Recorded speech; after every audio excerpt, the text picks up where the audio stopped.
L'exposition Jean-Jacques Lequeux est présentée au Petit Palais à l'initiative de la Bibliothèque nationale de France et est consacrée à une figure oubliée de l'architecture française de la fin du XVIIIe siècle, du début du XIXe. C'est la première exposition qui présente les œuvres de Lequeux, 150 sur les 800 que conserve la Bibliothèque nationale de France, pour véritablement mieux comprendre cet artiste, sans gommer pour autant son caractère particulièrement paradoxal qui fait tout son charme pour notre regard moderne.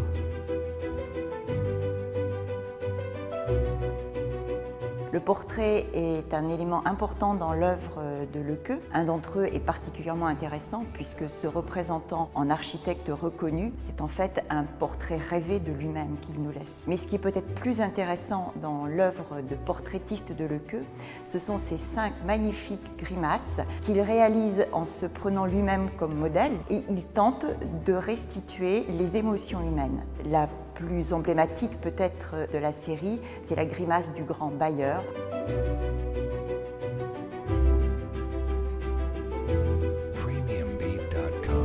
Lequeux se voulait architecte, mais il n'a rien construit. Il a travaillé comme dessinateur d'architecture chez d'autres architectes et puis il s'est exprimé par le biais du dessin en créant des architectures fantastiques. Il est également l'auteur d'un certain nombre de projets avec lesquels il répond à différents concours d'architecture lancés à la fin de l'Ancien Régime, sous la Révolution et sous l'Empire. Mais aucun de ces projets ne sera accepté.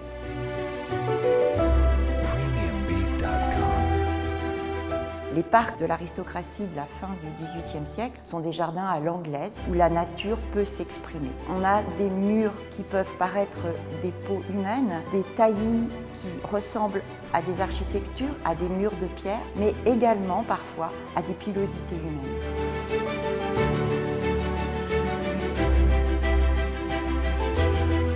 On trouve un certain nombre de dessins qui développent des symboles révolutionnaires, un chat qui est l'attribut de la liberté, mais également par exemple une sorte de portrait de Brutus qui à l'époque est le symbole même de l'engagement républicain puisque ce Brutus n'a pas hésité à assassiner son père pour sauver la République.